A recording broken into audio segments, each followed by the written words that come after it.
Well, hello there, motherfuckers, and welcome to your Smackdown review. So, once again, we have another week. SmackDown is better than Raw. This is what I keep hearing, and I'm just not seeing it. Just not seeing it. Week after week, the shows are identical. One less hour. That's about it. The only difference. I'm still not seeing any storylines. No clear storylines. I'm still seeing, the booking mishandled. I'm not seeing enough characters being built. Now, there might be a few more things on SmackDown that Raw doesn't have. You've got Breeze Dango, um, and maybe that's about it. That's like at the top of my head. That's probably the only guys that have any character on this show. The only ones that show, anything out of the ordinary. We'll get to that. So we start off with AJ Styles. He won the U.S. title at a house show. I'm not saying that this could never happen, but every single time a wrestler wins at a house show, it's just like, why didn't they just do it on TV? Why do it on the house show? When's the last time we even had a title change on TV on SmackDown? When's the last time they had a title change actually on SmackDown itself? It's been a pretty damn long time, but you'll have title changes at SmackDown now. You could say it was at Madison Square Garden. That's probably one of the reasons why it happened. But we watch SmackDown all the time, and we have non-title matches, and every single time they have a title match, it never switches hands. So the show just there's nothing to offer. It's like the same thing with Raw. We're just watching and watching. We're watching an empty show that never happens, an uneventful show. And one meaningful thing will happen during the whole show, and everything else is just match, match, match, promo, promo, promo, scripted promo after scripted promo, choreographed match after choreographed match. It's the same shit week after week. So, it's like, why watch? You've got the same things happening. We're always there sitting every single night. Oh, I hope it gets better. And it never does. That's the truth of the matter. We always sit there saying, oh, maybe one day the product will get better. Does it really look like the WWE is showing any signs of improvement? So you've got this promo to start off with. AJ issues a challenge to Cena. And, I already knew that something was going to happen, that this match wasn't going to go through. This would have been an exciting way to start off the show. Um, Kevin Owens comes out. Cena calls him the Michelin Man, which is pretty damn accurate. Fat Boy Owens. Like I said, the only way, the best thing they probably could have done with Owens was team him up with Samoa Joe. How hilarious would it be to see these two guys go into Dunkin' Donuts or McDonald's or something and like order half the menu? Now that would be entertainment. Now that'd be TV right there. The Fat Boys. You imagine T-shirts, the Fat Boys. It could have like a cheeseburger logo. Oh yeah, I'm a genius. They should hire me for marketing. Put me in charge of the merchandise. I'd make them millions. Coming up with my ideas here. So Rusev comes in, attacks Cena from behind. He locks Cena in the accolade. Pretty obvious setup for a tag match. Up next, we had Jinder Mahal defeating Ty Dillinger. It's Jinder Mahal, the champion. This is what I get a kick out of. Remember we talked about the hood ornament of the show, Jinder Mahal. He's the WWE champion. The same guy, the same belt that was worn by Stone Cold, The Rock, The Undertaker. And if you guys said it, I said, I think Mahal looks like a champion. I think they went with Mahal because he showed character. He showed, aggression. Great facial expressions. He looks like a champion. He got himself in tremendous shape. So he was rewarded. People rather see a guy like bitch boy cab driver Sami Zayn or fuck boy Finn Balor get the belt. But a guy like Mahal, these guys that look like dweebs, they deserve to be champions. Yeah, these are the guys who should represent the company. Not a guy like Mahal who looks like $1,000,000. Give me a fucking break.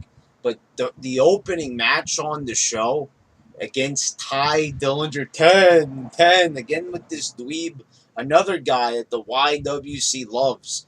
And I could see why people get behind the guy like fuckboy Balor or bitch boy cab driver Sami Zayn. It's because these guys have been on the indies for forever.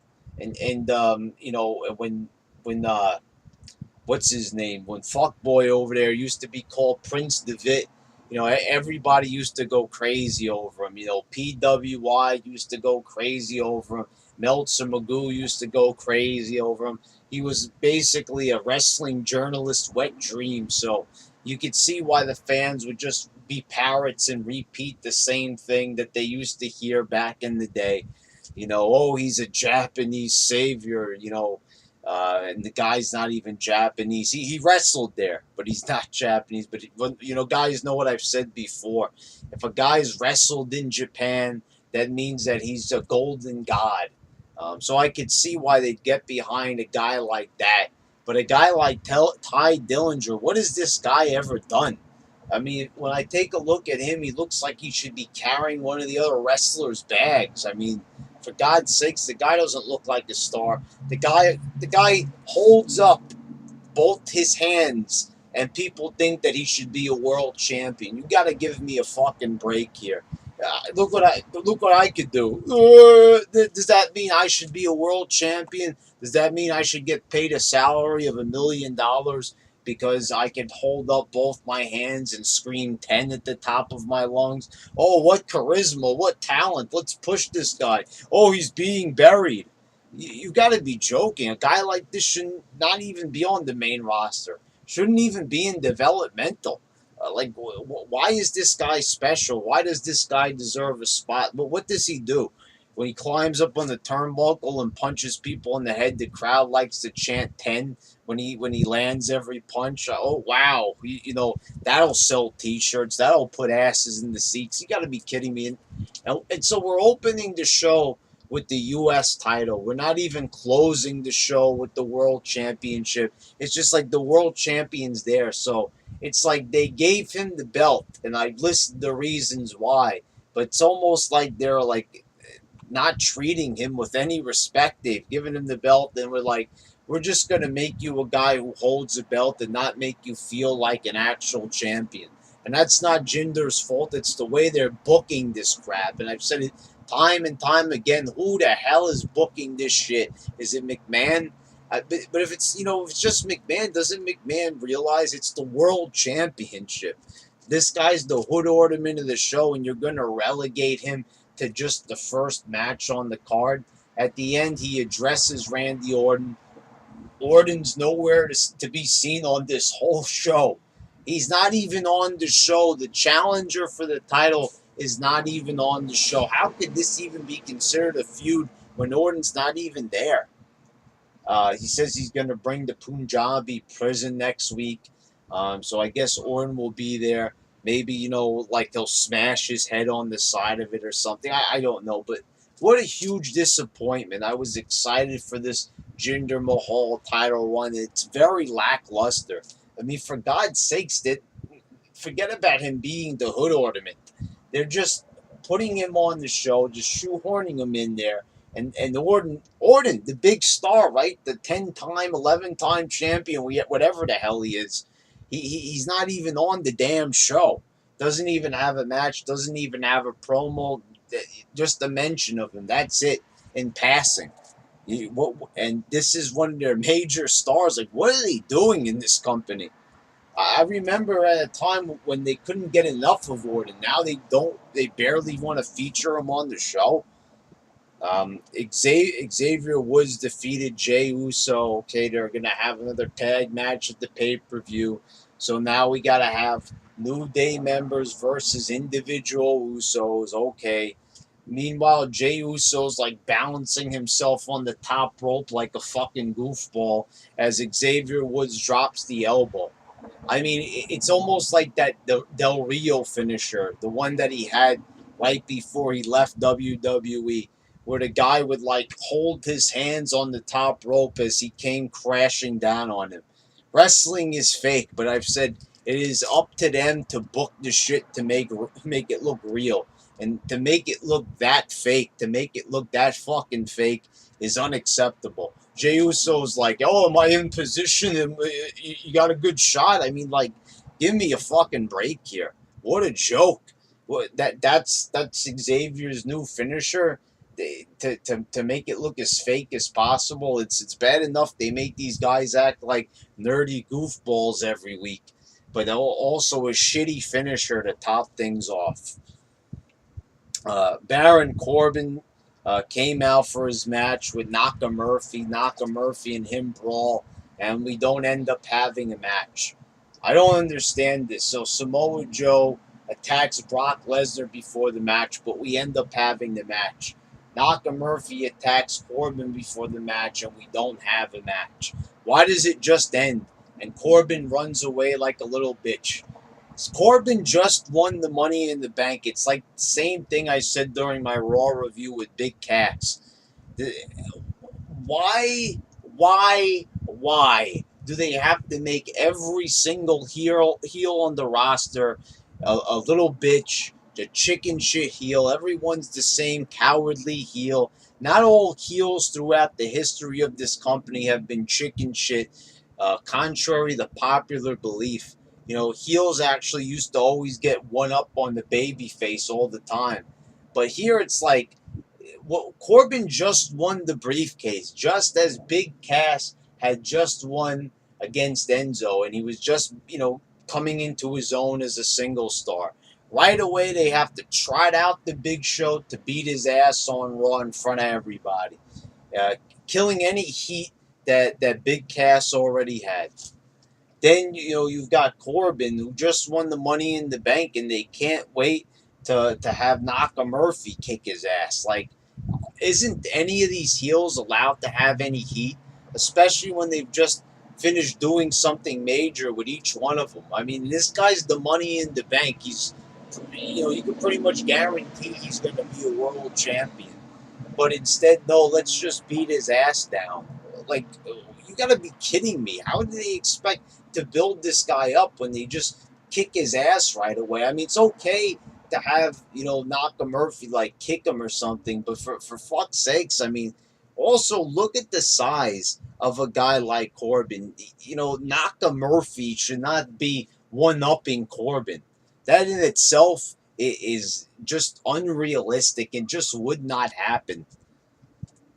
Then you had a little segment in the back with the women. This actually came before the Corbin thing. I forgot to mention it. Once again, Naomi's asking about her challenger, and they trot out the whole fucking division once again.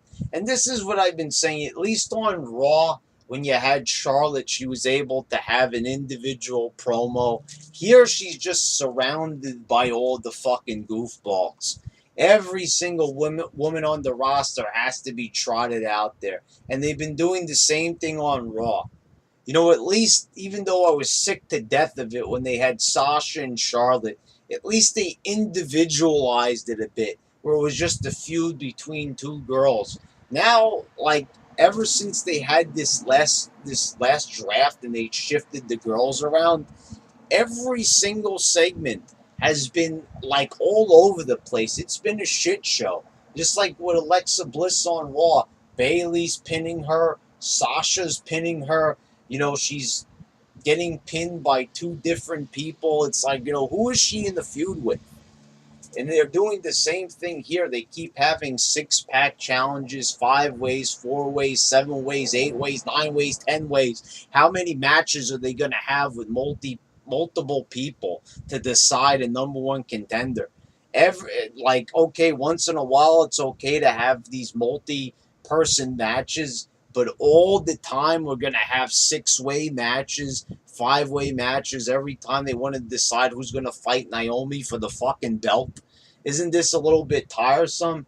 And you can see in the back, how is somebody as charismatic as Charlotte supposed to shine when you've got a whole bunch of people talking all at once. It's like, shut the fuck up already. Let the most charismatic girl shine. You want to throw everybody out there. You want to make sure everybody gets FaceTime. I understand that. But figure it out in a more clever way. You have all the girls like standing like statues all around Shane McMahon, all ready to say their piece. Then one girl stops and another girl starts up. Then Carmella shows up at the end. She asks Ellsworth if Ellsworth could be let back into the building. She gives Shane a letter from her lawyer. He rips it up. Carmella was killing it the past couple of weeks, and now they just relegated her to 30 seconds backstage. How are they booking this show? You've got somebody as charismatic as Carmella. Isn't it pretty obvious who it should be? Why? No, okay, I get Naomi's talented and everything, but why are they not jumping at the chance to have a big feud with Carmella and Charlotte? Two charismatic women's wrestlers that obviously stand far above the rest when it comes to charisma and character. And they're not jumping at a chance to have this feud. Instead they're having all the girls talking at once, giving me a fucking headache. You had the Natalia Tamina tag match, and they defeated Charlotte and Becky Lynch. Once again, I have to say, Charlotte. I think she was the one who got pinned here. Again, it pains me to see this. She showed all that charisma, all that hard work on Raw, and now this is what's become of her. You had the interference from Lana. Lana looked great, of course, but we didn't really get a lot. So could they maybe explain exactly why Tamina walked out with Lana? Are they planning on explaining this anytime soon? A little bit more development. All this guesswork, it's like we have to figure out everything by ourselves. They wasted all that time backstage with that segment with Shane McMahon. They should have just said, fuck that, and explained the relationship between Tamina and Lana. At least that would have been more interesting and more constructive than having a bunch of idiots just try to talk at once. Sami Zayn was backstage with Mike Kanellis. Maria says that she wants Zayn to apologize. He says he'd already apologized. So we're back to this whole apology thing that they did in WWE, years ago, and they had everybody apologizing and saying, I'm sorry to one another. They're back to this again. He says that, Maria does the fighting for them. So Bennett takes a vase and smashes it over his head. And that's one of the few times that I saw a headshot. When's the last time you seen that in WWE? Was he supposed to do that?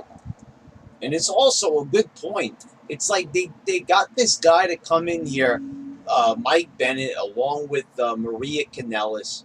They were somewhat a big deal in TNA. They get them to come in, and they're not even doing anything with them. They have them come out on the stage, say a little something at a pay-per-view, and they wait a whole month. And still, there's no match, no feud with Bennett. So I guess we're going to have probably a match coming up with Sami Zayn. And, they were hinting that Sami Zayn was going to have a bit of a new character, that he was a bit neurotic and goofy. Well, what happened to that? We didn't even get to see that here. It's back to the one-dimensional business with bitch boy cab driver over here. It's the same thing. We're back to square one. No character, just a plain guy, just a plain doofy guy with a gut. That still doesn't look like he works out. Still has no character. Back to square one again for bitch boy, I guess. Then we had the Fashion Files, which was undoubtedly the most entertaining thing on this show. Zack Ryder and Mojo Rawley got involved. They were dressed up as cowboys. Fandango and Tyler Breeze were dressed up as cowboys. He was supposed to lasso Zack Ryder, but he ended up lassoing himself. And just the acting of these two guys, they show more character and charisma than anybody else on the roster. And they're just like lower mid card guys. This is just backstage stuff. And this is even more entertaining than any of the flips and all the crap you see. The unrealistic elbows from Xavier Woods. This is entertainment. This is the sports entertainment of old. And you could clearly see it's hard to look away or fast forward to this because they're being funny, they're being entertaining, they're being over the top. Some people could dismiss it and say it's a little stupid what they're doing, but they're showing a lot of character, creative. Seems like they have their back here. I don't know. This seems like it's a bit improvised. They seem like they have a bit more creative freedom, and I always find it very entertaining from these guys. So, to me, when I see SmackDown, I kind of look forward to these guys, and it seems like next week. Also, the little intro they made it like Walker, Texas Ranger. They showed clips of Chuck Norris back at Survivor Series '94. That made me laugh. So it was an entertaining segment. To wrap things up, you had Cena and AJ defeating Kevin Owens and Rusev. It was good to see Cena back in the ring, despite what anybody thinks. And you've noticed that since Cena has been on SmackDown and having this feud with AJ, there hasn't been a lot of boos in his direction lately. I think a lot of people have gotten over this whole Cena sucks thing and all the belly aching and bitching about Cena, because I think they've realized now how even the YWC goofballs even realize it about Cena, that he was never as bad as they said that he was. Was his character getting stale? Yes, it was, and I've even admitted that. But the thing is, you look at Cena, and he just seems like he knows what he's doing more than all these other morons on the roster. You look at a guy like Sami Zayn, and you look at a guy like Cena. They've been wrestling about for the same amount of time, but who really looks like they've captured the imaginations of the audience more? Who does the audience seem more invested in? Even if the reaction is negative towards Cena, people care about Cena more. Cena is way more of a draw than a guy like Sami Zayn. And even though some of the t-shirts of Cena look like, they were made for kindergartners, you look at Sami Zayn's t-shirt, that guy running, which I guess is supposed to be him, and even Cena's got the better t-shirt, for God fucking sakes. So this was not a good show by any stretch of the imagination. It wasn't even a decent show. It was pretty bland. It was boring, just like Raw. The fashion file still stole the show for me, which a lot of people are probably going to disagree with. But if it's not, then what on this show was good? Answer me that. If this show was so great and it was so much better than Raw, and half the YWC complains about Jinder Mahal being champion anyway, what was so great on this show that was so worth the price of me watching it? Well, there was no price, but the price was I sacrificed time to watch it once again for the sake of a review, and it's still not good. It's still not better than Raw. It never was better than Raw. That's the fact of the matter here, folks. It's not a great show. It's still hampered by all the same problems that Raw has. So, I don't think Battleground is going to be as good as Great Balls of Fire, because they're probably not going to have that over the top, dramatic shit like with Reigns with the ambulance with Braun Strowman.